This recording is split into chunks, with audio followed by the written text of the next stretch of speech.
आखिर हम यहाँ से चले जाएंगे। शानी खुद आपके पास आएगा। इस इंसान को मैं देखना गवारा नहीं करता।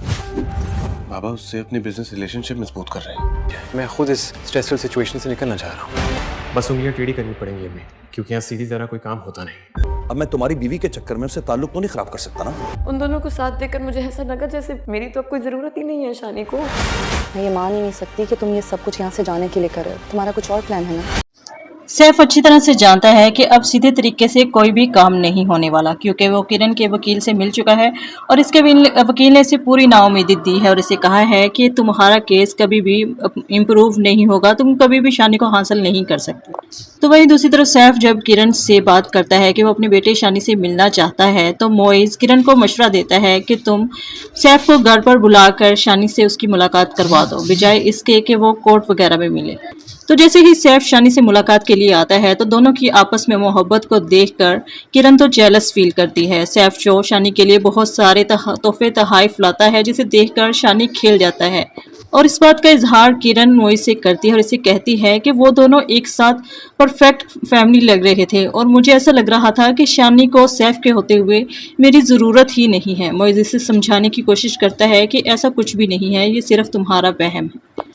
तो दूसरी तरफ मोइज सैफ को अपने ऑफिस में देखकर बहुत हैरान होता है। वो क्या जाने कि सैफ और इसके वालिद दोनों मिलकर एक नई खिचड़ी तैयार कर रहे हैं। इस बारे में जब मोइज अपने वालिद से बात करता है और कहता है कि आपको सैफ को हमारे ऑफिस में बुलाना नहीं चाहिए, तो इसके वालिद कहते हैं कि क्या अब तुम्हारी बीवी की खातिर मैं अपने बिजनेस पार्टनर को खुद से अलग कर दूं और अपना बिजनेस तबाह कर लूं।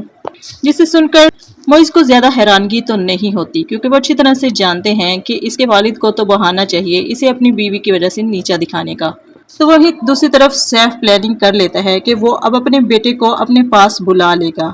कानून इसे चाहे इसकी इजाज़त दे या ना दे, लेकिन वो अपने बेटे को अपने हासिल करके रहेगा, क्योंकि वो सिर्फ और सिर्फ इसका बेटा है। वो जब शानी से मुलाकात करता है तो इसकी बात अपनी वालदा से भी करवाता है और शानी को बताता है कि ये आपकी वालिदा हैं।